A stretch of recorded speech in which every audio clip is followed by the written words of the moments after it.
Hi, and welcome back. So this is where we left off at the end of the last video. We've got our time zone and we have our current account class with the first name, last name, the preferred time zone as well. The next thing we need to keep track of is the balance. So as I said in the beginning, I want the balance to be a read-only property. I don't want somebody to directly modify the balance. All right, I want it to be modifiable through these transactions only because we can record those transactions. I'm not going to do any logging here, but remember, we're going to be generating these confirmation numbers. In a production system, you'd be logging that to a database somewhere and so on. So you want a control over how the balance is going to be modified, right? So I don't want the balance to be directly modifiable. So let's go ahead and do that. Now, again, this is going to be an instance attribute because every instance of a bank account is going to have a different balance over time. And we'll also allow it to be set right in the init. So let's go ahead and do that. So I'm going to take this existing code. This is where we left off. And let me put that on a new line. And let's call this initial balance. And let's default it to 0. Okay. Also, I'm not going to work with decimals. So what I'm going to do here is I'm going to force the balance.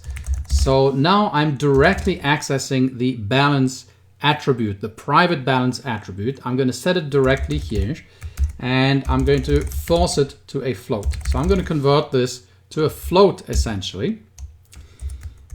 But in reality, we probably want to use decimals. But I want to keep this simple.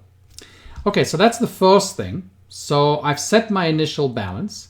And now what I need to do is I also need to add a property to read the balance back. I want to be able to read the balance. I just don't want to be able to set it directly.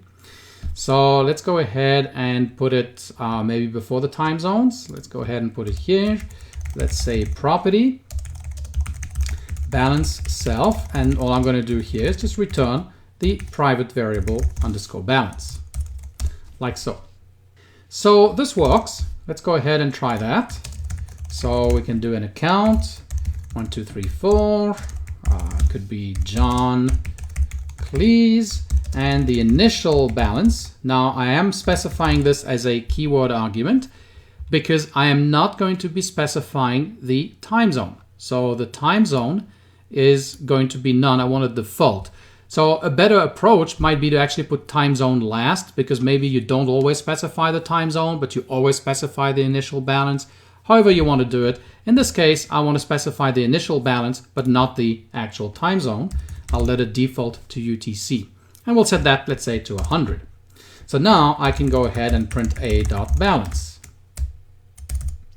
Well, I can just use the representation like so. And we have 100.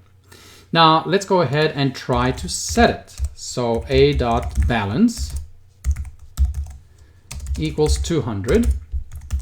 And we'll catch an attribute error now if we try and set it, right? This is not going to be a value error. This is going to be an attribute error that's going to get raised by Python.